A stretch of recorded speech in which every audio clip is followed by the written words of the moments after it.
Does it not matter? No. No. The answer is no. I'm going to ask that question a lot in this video. Does it not matter? And the answer for all of them is no. In fact, it doesn't matter anymore. Welcome back to Spellbound. I'm BEEJ, and I've got a bone to pick with the final installment of the Once Upon a Broken Heart trilogy, A Curse for True Love, which came out last November. I've told you all that this book rant was coming, and here it is.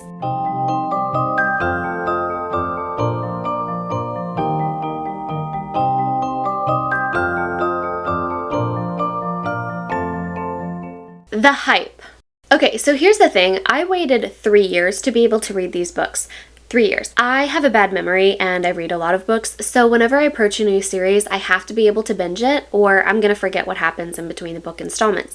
So I waited 3 years. I was obsessed with these books, and I was obsessed with them for book reasons, which I'll get to, but I was also obsessed with them for like the reading experience of these books. My friends ended up reading it too, and they enjoyed it, which was so fun because then we got to like collectively read it and get hyped together and share theories about it at girls' night, and it was great. And what I'm describing in this moment is being in a fandom. And it was fun. It was really fun. Reason for hype number 2, I made the release of this a really big deal, something to look forward to and something to really make a day out of, and I did. I ended up taking myself on a book date for the whole day.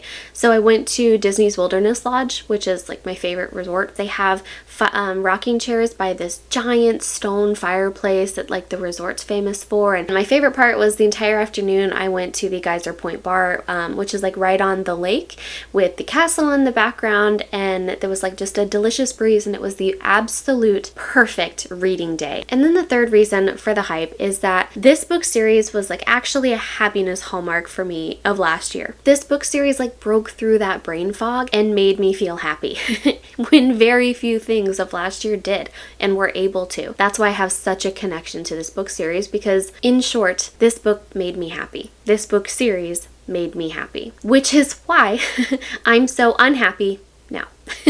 Now let's talk about the book. The world. The world that this book trilogy takes place in is unexaggeratingly my favorite book world that I've ever read, and I've read a lot of book worlds. The Magnificent North is like a whimsical winter wonderland candy confection perfection storybook world, and I personally am obsessed with it. It's a land of stories where some stories and curses are so secretive that they actually change a little bit every time that they're told. And that's due to the story curse. And so this is a big deal that's happening in the background that's alluded to throughout the entire trilogy, is that no one really knows the truth of the real history or the real story or the real like in-world fables of things because of the story curse. It's a land of fairy tales and storybook characters and fates and tiny little dragons that like breathe fire and roast apples on the street for like a cute little vending treat. Adorable. The characters just feel ageless and eccentric, and the whole world feels like a fireplace during a snowstorm. It is cozy and enchanting. The writing. Stephanie Garber's writing is very lush. It's very whimsical and colorful and immersive. It's also contemporary in that we are in lockstep with our main characters and are privy to like their every waking whim and thought, even though Evangeline is not the one telling the story. In fact, I appreciate that she's not the one telling the story because it adds that much more of like a storybook feel to it, that there's someone else there in third person describing what's happening. Now, while the sentence level writing is, I think, the best flavor for this story, I think that the strength of the story comes from the structure of the plot, as in like the plot between all 3 books. It's set up like a fairy tale. It's told like a fable. And it has these ethereal vibes, sort of hinting like the story that we're watching is itself a cursed fairy tale that is like doomed to repeat itself throughout history. It not only has these vibes, but the story itself unfolds that way across the 3 books. It is peeled back, revealing that the story that we're watching is connected to something much larger. And that's important because Stephanie Garber wove these whimsical elements together, all intentionally. The story is told this way, and all of these elements are like really connected in this very intriguing way. The story curse, the fable of the Ballad of the Archer and the Fox, Jax's actual history, the background of how or why Jax became a Fate, Evangeline's parentage and her background, sort of hinting that Evangeline is part fable herself, the archetypal supporting characters like Crown Prince Apollo, Chaos, the background on Chaos, the background on the rulers of the Magnificent North who disappeared hundreds of years ago and how they're actually connected to all of this. Like, it's all connected in this shimmering, shiny web that Stephanie Garber meticulously wove. And that's important because Garber in book 3 just carefully and meticulously pulls each thread out of every plot, every subplot, every detail, every character, until all of book 3 is nothing more than just like an unraveled tangle of irrelevance on the cutting room floor. Garber left everything on the cutting room floor. In fact, Garber went back to the first 2 books and cut those up too, just to leave the plots of book 1 and book 2 in ribbons on the cutting room floor. She somehow managed to go back in time and make the entire journey irrelevant. Everything she had built, irrelevant. But I'm getting ahead of myself. The cliffhanger. Okay, so we leave book 2 on a cliffhanger, and it's a memory loss cliffhanger. And so our girl, Evangeline, she's lost her memories. What a bummer. She doesn't remember Jack. She doesn't remember falling in love with him. She doesn't remember him going back in time at the end of book 2 to save her life. She wakes up, and she doesn't remember, but she's told that she's engaged to Prince Apollo. And she's like, I don't know who you are, but I guess we're engaged. That's cool. Pause. We've seen this before in YA. This is not super uncommon. And it's used mostly in YA fantasy when the plot of the first 2 books is mostly focused on the romance, but by the 3rd book or more, there's still more to the plot that has to be resolved and solved.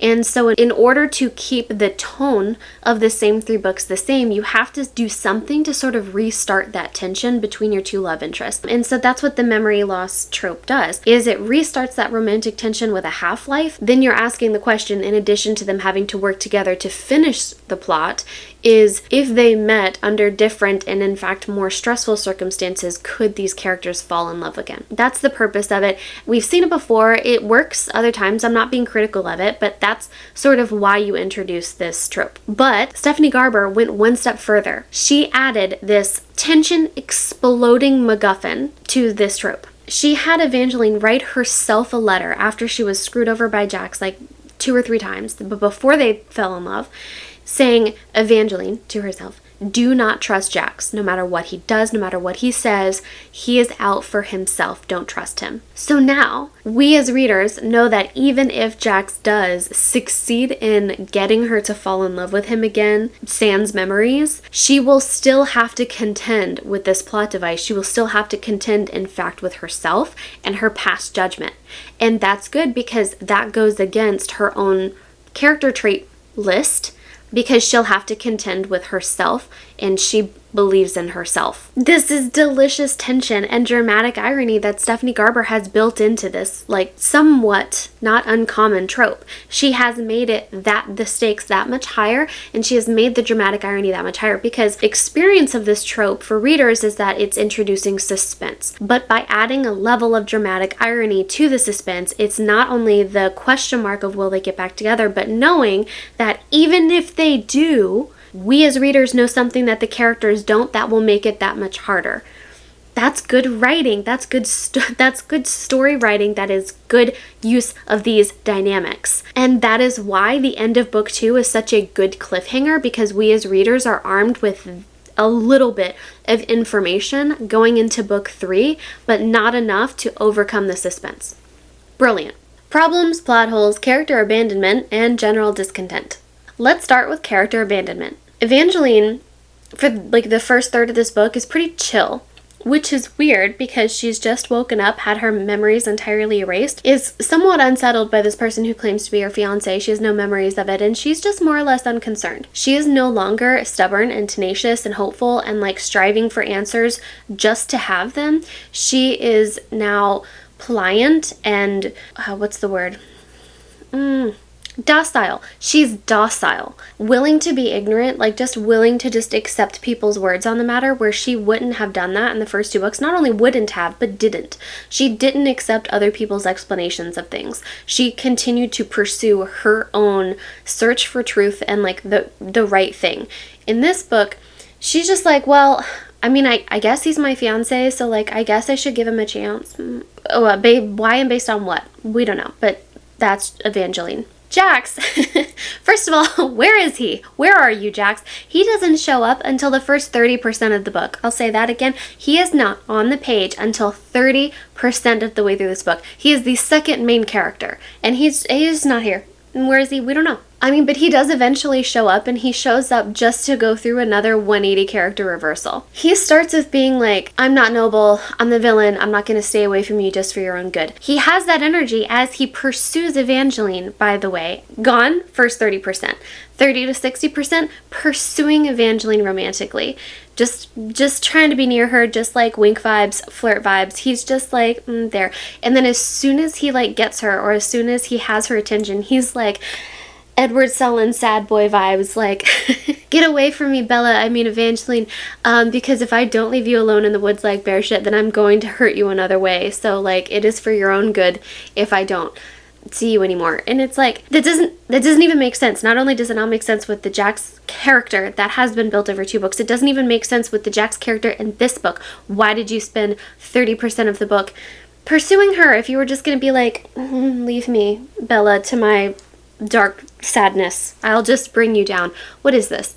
What is this? So not only are these characters not true to the characters that Garber has spent 2 books building, but these 2 characters aren't even together as themselves uncursed until the final scene of the book in the epilogue.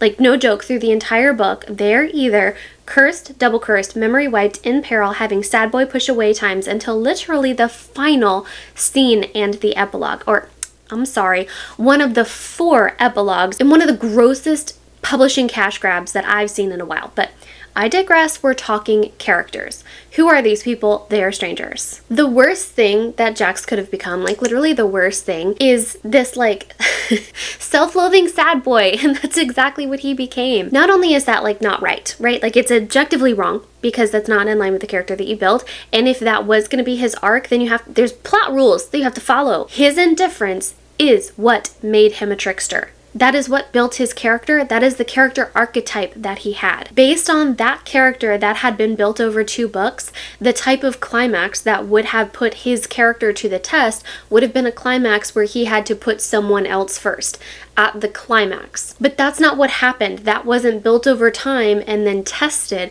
What happened was halfway through the book, for literally no reason at all, we just had an entire character reversal where he just turned into like emo Spider-Man 3. Why? It didn't serve the plot. It didn't make sense for the climax. Now the climax doesn't make sense for his character. It's not a character climax anymore because he's already had this weird like character reversal. It served no purpose other than to make me personally mad, I think. Other character abandonment.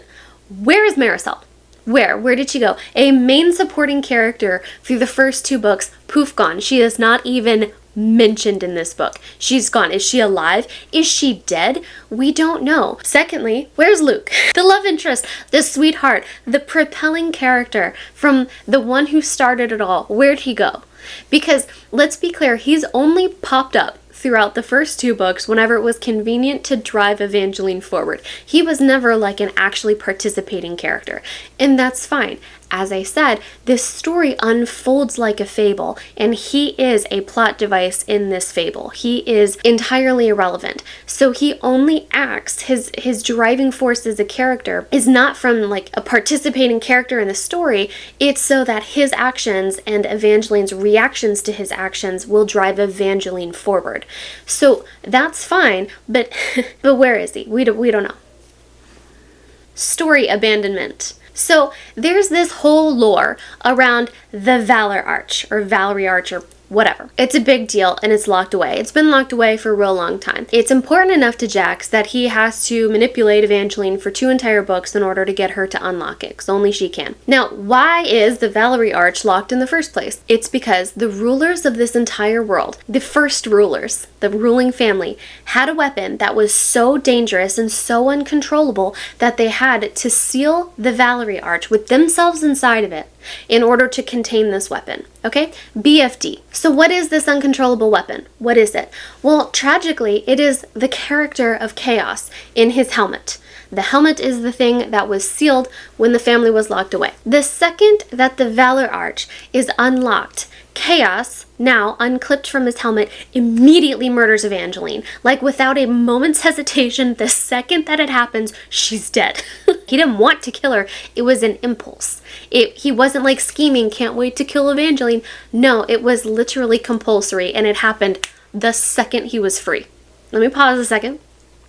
Obviously, Evangeline is alive in book 3. That's because right after she's dead, at the end of book 2, Jax goes back in time to save her life. Okay, it's a whole thing, but it's all fixed, right? So she wakes up, no memory that she was killed by Chaos moments ago. But now, now in book 3,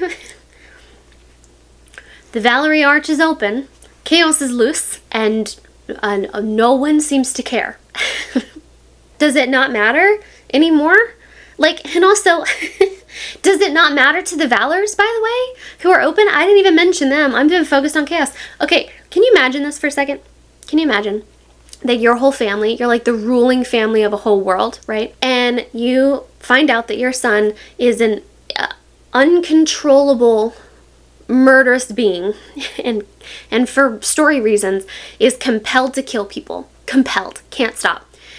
That's a huge bummer. And so they decide as a family, as a unit, we're going to seal this arch indefinitely until sometime hundreds and hundreds and hundreds of years later, someone can fix this and save the world.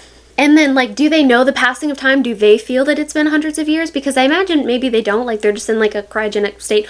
We don't know. We just know that they wake up as soon as the Valory Arch is open. And so, like, what if it was just momentarily for them? Like, they make this huge, epic, not even life-altering, world-altering decision to cryogenically go to sleep, seal up the arch, seal up their son, and then moments later, they're awake. Their son immediately kills someone in front of them. And then they're just like, damn it, who the fuck opened this Valory Arch with no way to defeat Chaos? Why did this happen? And not only that, in the moment, through the whole book, the Valors are just up walking around and they're just like not at all paying attention to Chaos. They're no longer worried about Chaos. He's still out here murdering people, but they're unconcerned. If this was such a deal for you that you cryogenically froze yourself and locked yourself in the Valory Arch and put a helmet on his head for hundreds of years, you wake up and all of that is undone and you're like, yeah, that's Chaos. But also, does no one else seem to care that the rulers, the founding rulers of this whole world are now out walking around? They're like these ruling families that rule the magnificent north now. They rule their houses or whatever. And they have kind of like a round table thing going on. And the Valors just show up, the whole damn family. And they just kind of like, I imagine sort of like the Herdmans in Sunday school. They just turn the chairs around backward and sit down. They're like, yeah, this is who we are. We're here now. And everyone else at the round table is like, that's so weird. You all have the same names and look exactly like the original founding rulers, the Valors. That's so weird. And the Valors are all like, yeah, that is weird, but we're here now, and in fact, we're going to rule, so what's good? And all the other ruling families are like, yeah, that's cool. Also, there's this murdering rampage going on, killing entire houses and entire families of people just out here just 'cause. No one else seems to be concerned, bothered, curious even. No one. Does it matter? No, it doesn't. The story curse. So Garber hints for 2 books that Evangeline is connected to the story curse. The story curse, the big one. On all these different ways it's hinted. From the very opening scene to the way that these bells tinkled. That's what bells do. Jingle? They jingled. They didn't. It was hinted at the way that the bells jingled above her father's curiosity shop in literally the opening scene, to the way that there's something like ethereal and otherworldly about her, to the way that Evangeline specifically can hear the whispers of the Arch of the Great North when she enters into the world, to the way that her blood can open doors, and she herself personally is able to open the Valory Arch. It's hinted at that she is connected to this hundreds years old story curse. And then at the very end of the book, it's like, like, well, maybe this story will be told correctly, or maybe it won't, because you know that tricky story curse. What? Is this girl magical or not?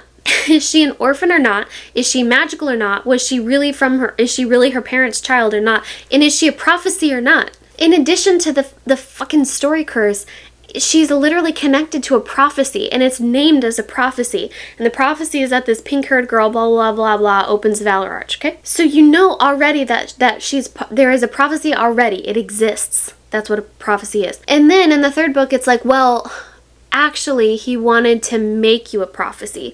So actually, you're just a really normal girl, but he orchestrated a bunch of various things in order to make you fit the prophecy. Wouldn't it have just been easier to make her the damn prophecy? Like, and also, she's still kind of magical because all that stuff already happened.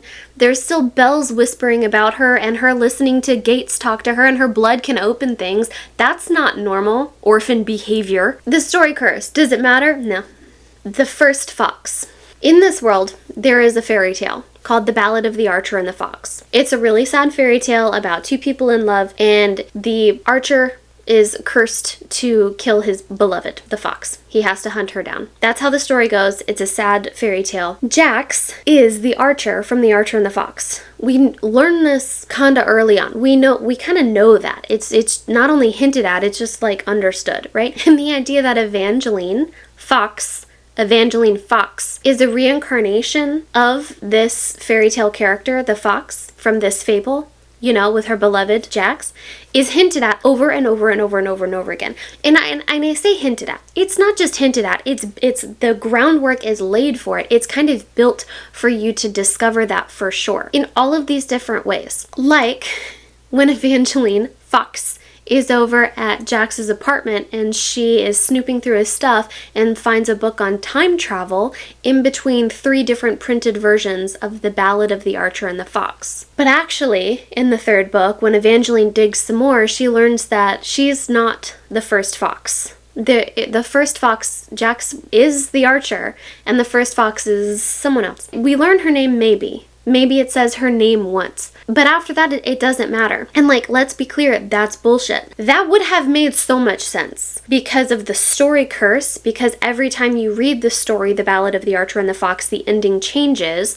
That would have made a lot of sense. Also, time loops and time travel and going back in time, that these 2 characters are doomed to repeat this arc. That makes sense. And Stephanie Garber said, no, I don't want that direction. It's actually another girl from hundreds of years ago, but she doesn't matter. The false title of the first book, Once Upon a Broken Heart, the title printed on the book is called The Ballad of the Archer and the Fox. If that fairy tale didn't matter, if the love interest from that didn't matter, why are we doing this? Why does anything matter? That's the whole point. That's why Jax became sad boy Prince of Hearts. Is because he was doomed to murder his first love because of this terrible fate. Even if Stephanie Garber swerved across 4 lanes of traffic to avoid the most logical and exciting option for making this story make sense and to just make this other girl a rando, that doesn't make story sense. She's either irrelevant in that she doesn't matter, or that story is everything and in fact the driving force. The Ballad of the Archer and the Fox as a concept and as it relates specifically to Jax is the whole point of this trilogy. And you're telling me Evangeline Fox is not at all connected to The Ballad of the Archer and the Fox? Decks of Destiny. Did Stephanie Garber forget that Jax is a character on a playing card? Did she forget that he is an immortal fate? Because nobody else seems to care. Nobody else seems to mind, least of all his very normal, very non-magical, very non-prophetic, non-fairy tale character having-ass Evangeline. Is it not a big deal, then, that he's an ageless, immortal fate? How did he become a fate? More importantly, why did he become a fate? If his origin story, The Ballad of the Archer and the Fox, as it turns out doesn't matter because it was about a rando who doesn't get more than a cursory mention in book 3. If his origin story doesn't matter and that's not the driving force that made him become broken-hearted, sad boy, Prince of Hearts, forever alone, cursed kiss, fate, then why do it? Then are you telling me that something more dramatic happened to him after his origin story that propelled him to become a fate, but it's not important enough for us to learn about? Because the only thing that we know at this point is that he has this origin story that has been his driving force since ever. But that wasn't the driving force to make him become a fate? What was? Pray tell, what else has happened to this guy? And is it important or not? Why did he become a fate? Why is he a fate? And why does no one care that he's a fate? He's an ageless, immortal fate, and she's just a human girl with pink hair. And they're just like, yay, happily ever after. How? How's that gonna work out? Also, I just remembered, does Jax drink glitter at some point in this story? Is that a thing that happened, or did I make that up? I feel like he drank glitter at some point during a sad boy Edward Sullen moment. I don't know. I just remembered that, and I just wanted to share that at some point this fool drinks glitter as like a threat. The consequences of the glitter never come into play, I don't think. He just like is like goodbye forever or something. This is like halfway through the book. Why did that happen? Is that a fever dream? I can't. Ultimately, it doesn't matter, but did that happen? The one bed trope. I know that screams were scrumped around the world when we reached the page collectively where it's like they travel to some inn or something and then there's only one bed. End of chapter, right? I know it. I remember reading it. I remember the moment I was there sipping my sangria and I was like, ooh, the girlies are gonna love it, right? We remember it. And then, bitch, if it wasn't 2 paragraphs later where Jax is like, I can't go on without you, drinks glitter. Like, what? Let's be clear. I'm not advocating for smut and YA books. I'm not like, why wasn't there anything more in the bed? That's not what I'm saying. Because Stephanie Garber had some very age-appropriate steamy scenes in the first 2 books. Like, they were sexy, but nothing happened. But like, Stephanie, you wrote that. You brought us here into the inn room with one bed. And I'm not saying that something should have happened, but like, why are we here just for 2 paragraphs later, there's something to intentionally not happen? It was like she wrote this and was like, got herself to the one bed, and it was like total fan service, and she's like, the girlies are gonna love it, and she was right. And then she came back to her laptop 3 days later and was like, what is this? Why are they here? Let me just give him a sad boy monologue and give him some forgetting glitter. Like, I'm sorry, I'm so hung up on the glitter. What is that about? Why did he drink glitter? And why did he drink glitter on a bed that they didn't use? Why were they there? Doesn't matter. It doesn't matter. Plot holes. Okay, so all that were just different examples of ways that Stephanie Garber would write stuff and then write herself like a solution later that doesn't make sense. So like a plot shortcut or whatever, where she would bring something up or build something over time and then go, never mind. The following is a list of plot holes, as in things that Stephanie Garber built intentionally over time, just to not even say never mind to, just to go, what do you think? That. I had this roommate several years ago, 10 years ago, more than that. She was older than me by a few years, but this was her first time living on her own. And she was pretty sheltered. So like a lot of the grown-up stuff she wasn't used to, like being responsible personally for paying a bill. The only bill that was going to be in this girl's name was going to be the pool. So the pool guy was going to come over that afternoon and speak with her and set up the monthly payment. I remember this to this day. And she is in the pool. She's not outside sort of waiting in people clothes. She's just in the pool waiting to speak to the pool man, which I guess is efficient. So she does not get out of the pool. She's just standing in the pool talking up to him from the shallow end, but then it got to the point of payment where he was like, how are we going to do this? Are you going to mail me a check? Are you going to do it through the portal, or would you like a bill emailed to you? And this girl, she was 25. She looks this guy, she's standing in the shallow end in her bathing suit, and she looks this man in the eyes and goes, that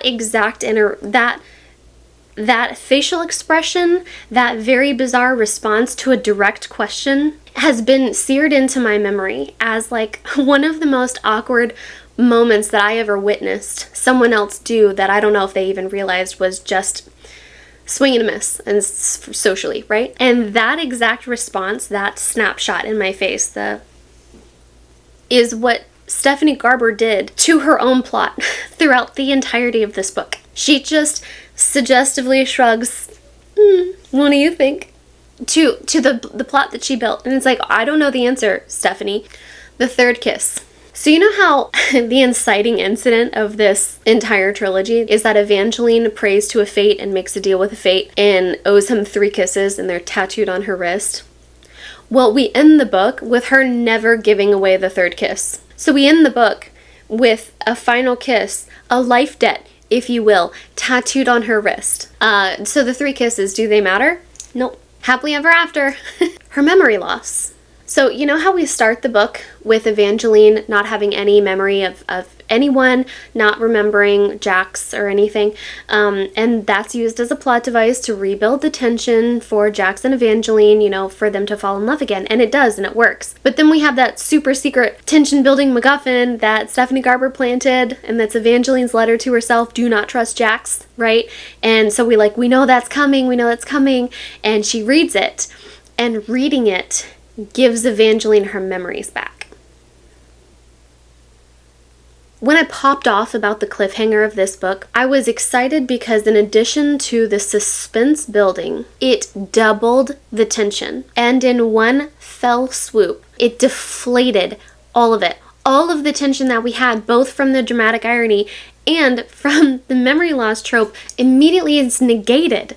Stephanie Garber is just like, never mind. Why? Why did you put us through that and the end of book 2? Curses on curses. I'm gonna have to reference my notes on this one because there are so many curses that happen all at once in the final book that I don't know if I can keep them straight. Okay, so there's the story curse, which causes people to not know the difference between fables and history, and also there's an entire fairy tale, like published and popular fairy tale, that is the truth behind Jax's backstory, but nobody knows it because of the story curse. But also, Apollo wasn't ever really dead. He was cursed, and he was cursed by Evangeline, and she cursed him using the kiss curse debt that she had to Jax. But then Apollo gets double cursed, and he gets the mirror curse put on him, which makes that any harm that befalls him also befalls Evangeline, so he can't be killed. But then Apollo gets triple cursed, and he also gets the Archer curse put on him, which is so named after the Ballad of the Archer and the Fox, which is Jax's origin story, and that just causes like the love interest to just hunt and kill their lover for no reason. Why? Doesn't matter. So there's curses on curses on curses at this point, and Jax even gets cursed at one point, and this is different from his whole sad boy routine. But also, Jax already had a curse on him, and that was the kiss curse, and we don't ever really know if it's true or not, but it's rumored that whoever he kisses will die or something. But the exception to that rule was Tella from Caraval, because she kissed him and she didn't die, but that's only because he was the break to the curse, or the loophole to the curse was that only someone who would have never loved him could kiss him and not die. And then we learn that the driving force behind all of these curses is just some jealous bitch named Aurora. Who's Aurora? Super good question. We're all asking it too, because she was both introduced and then resolved, and I say that very loosely, in the second half of the 3rd book in the series. Stephanie, be real. And also, can I just say, the motive behind all of this, behind these curses and death and murder and all of this stuff, the motive behind all of this is like a jealous bitch. Like how 2002 Anticlimactic doesn't even cover the of the tension leaving this book. It's deflating. All of this is because of one jealous bitch that we didn't even know existed until 5 minutes ago. It's bad. It's bad and it's dumb. And my final note on curses is, it's a question really, and maybe you can answer it. What was Jax's original curse with his kiss? What was his kiss curse? The best I can understand it is that Aurora cursed him so that only a girl who could never love him would make his heart beat. Oh yeah, because his heart's involved. We'll get there. What is the answer to that question? What was his original kiss curse? And whatever the answer to that is, why then does he have this whole side plot with Tella in the Caraval series, and why does that matter? And while we're here on hearts, you can just have multiple hearts now? What's going on with that? Like at one point, Jax reaches into his chest cavity and like removes his heart. We were previously unaware that such a thing could happen. Even to deck of card character magic kiss wielding fates. Didn't know you could just remove it. And yet he did. And did this action have a consequence? In fact, it did not. He just did. He, you know, reached out, gave it away to further the plot, something with Aurora. And then I think it was like stolen for a while. Maybe it was stolen back. We don't really know. We don't know if he gets that heart back. I don't think it's mentioned it goes back into his body, but it is mentioned that it's beating later. So like, was that like a metaphorical heart? Physical? We don't know. Unclear. But most importantly, it doesn't matter. Why did Apollo have to pretend not to be a bad guy? We spend half the book in Apollo's POV, and there's some controversy over this, like on, you know, whether he was sympathetic enough, whether he wasn't sympathetic. Like, ultimately, I don't care. If he's the villain and you want to try and paint him to be sympathetic, that's fine. But just be consistent with it. And the thing that was inconsistent with him was that sometimes he was super open about his bad guy motivations, and then sometimes he was like, but I gotta pretend that I'm a good guy. Why? Sometimes it was just really important to Apollo to like keep up appearances and pretend that he wasn't just a cardboard like villain cutout, which he was, but like sometimes he was really open about it and he was like, I'm gonna get you, girl, and violently if need be. So the guards know or have to know that he's a bad guy, but then sometimes they don't, and they're like, Apollo would never. Is he an openly like driving force bad guy just to get Evangeline or not? And also, why did Apollo want Evangeline? At what point did he fall in love with Evangeline? He's been manipulated by Jax, and we know this. He's like, he had the kiss curse put on him, then he had like curses on curses on curses. We know this. So in his right mind, why does he want Evangeline so badly? What is she to him? She's just a stranger who cursed him kind of by accident, kind of on purpose. He's not actually in love with her. He's possessive and a bad guy, but like, why? And so because all of these whys, for why are we in his head for like half the book? Doesn't matter. Also, we can cry blood now? Like, when and how and why does that happen? Never mind. It doesn't matter. The apples. The way that I wanted to throw my Kindle out onto the Seven Seas Lagoon when I was reading that bullshit epilogue about the apples. Here's the thing. You're either watching this because you have already read this book and you probably had all of the same issues with it that I did, or you don't intend to read it. Or maybe you really liked it and you're getting mad as I'm talking. Like, that's a strong possibility as well. But what you have to know is that these apples are everywhere in this book. Like, everywhere. Jax is always eating a damn apple. Sometimes they're colorful, they're black, they're glitter, they're gold, their juices are falling all the time. He's permanently with apple. Boy with apple. And not only is that an aesthetic motif that is consistent throughout all three books, like, in scenes, like on his person, it's literally like an accessory. It's on all of the covers and character art. He's got his apples, okay? But it's also a consistent MacGuffin, i.e. plot device.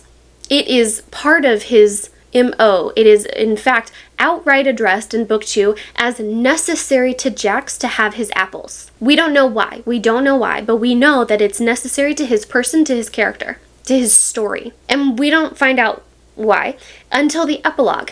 And in the epilogue, Evangeline's like, okay, babes, what's the deal with the apples? And his response is, and I quote, "It doesn't matter. I don't need them anymore." One more time. It doesn't matter. So like, baseline, face value, that's trash. We know that that's trash. We know that that's bad writing. Stephanie Garber didn't think to come up with any good reason, and that's what that is. But it's even worse, and it feels even more like a personal attack, because Stephanie Garber put her own face on her Instagram stories like 3 or 4 days before the book came out, and she was like, "Okay, guys, I'm taking a poll. What do you think the apples mean?" T's face. That's trash. That's trash. You already know that they don't mean anything. You already know that they don't serve a purpose. So either you're crowdsourcing something to fill your own plot hole so that you can pull a J.K. Rowling later and be like, yeah, that was always meant to be that. Or you're just, fucking with us? Like, what was the point of that? What was the point of you having that poll when, in fact, your own answer, the canon answer to your question is it doesn't matter? Thesis. A Curse for True Love. Thesis. It doesn't matter. Bad writing. Okay, so now we're down to the nitty-gritty, okay? We have established that Stephanie Garber intentionally built a story over 2 books only to Jenga that shit one block at a time and just watch it all tumble down, right? Like, we have watched her make all of her own story anchors irrelevant, okay? So, like, at the big picture, this is trash. But at the sentence level, this isn't good either, okay? It's just bad. It's rushed. Obviously, we know this. It has inconsistent tones. There are 3 tone shifts that I marked just when reading on the Kindle. Her second main character doesn't show up until a third of the way through the book. Where is he? We don't know. It doesn't matter. Right after 30% of the way through the book, at 60% or something, he goes through an entire character reversal for no reason. This is the least happily ever after ever. These characters haven't addressed the core issue, which is the Ballad of the Archer and the Fox.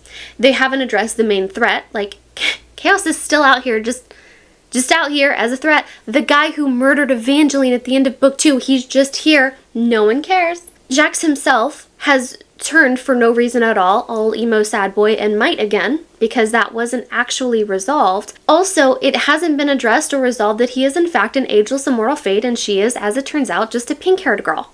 An anticlimactic does not even begin to cover whatever the fuck happened in Act 3 of this book, because it was a climax. In fact, it was all climax. The problem was it wasn't the climax to the story that has been built over 2 books. It's the climax to things that we only learn matter like a few chapters ago. The main driver of the climax is a villain that we meet halfway through the 3rd book.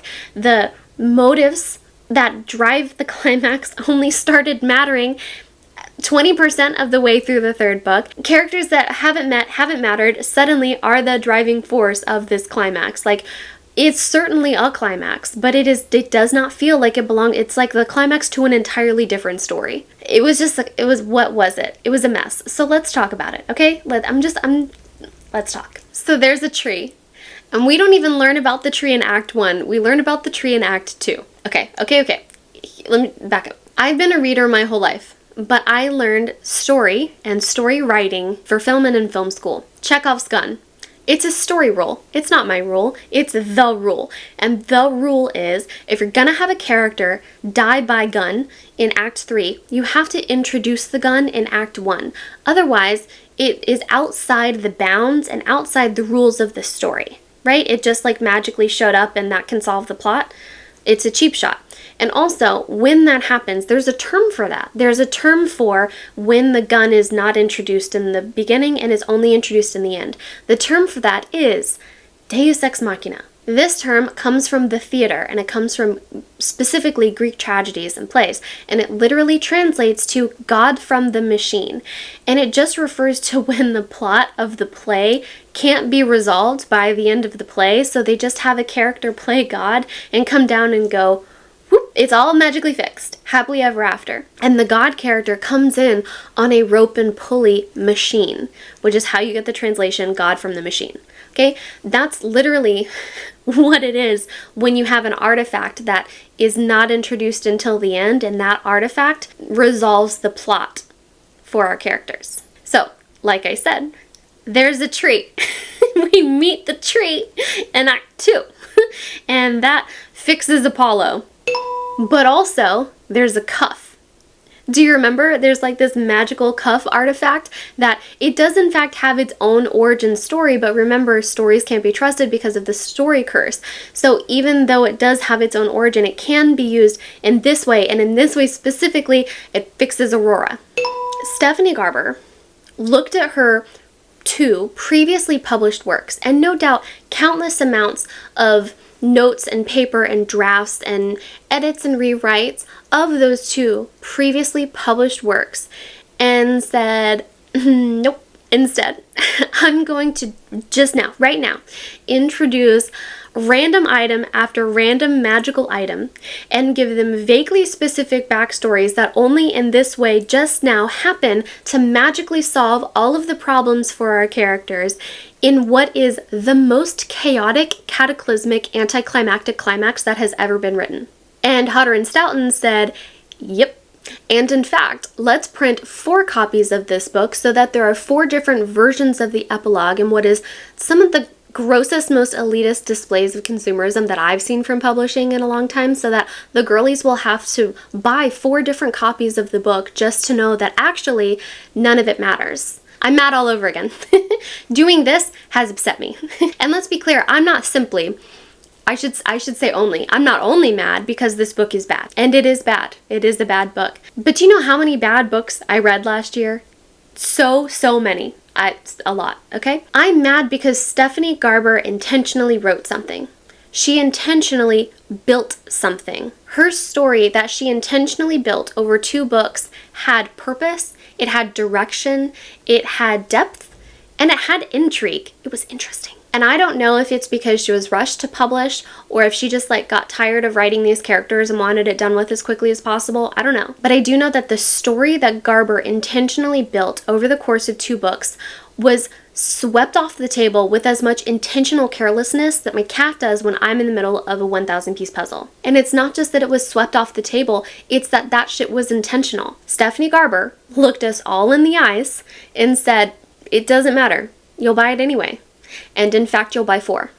All right, y'all. What did you think of A Curse for True Love, and did it also break your heart? And thanks so much for sticking around. Honestly, I would really love your thoughts on this book series. Trash third book aside, I love the first 2 books. I do. I love this book world. I love this book trilogy. I hate the 3rd book, but I love the book series. And even if you liked the 3rd book, I want to know. I want you to talk about it in the comments, because I want to talk about the book. I just want to talk about the book. But even if you don't want to talk about the book, but you want to help me out, just leave a little the heart arrow emoji in honor of the fairy tale character that doesn't matter. And if you liked this video, give it a thumbs up. And if you loved it, hit subscribe. And as always, happy reading.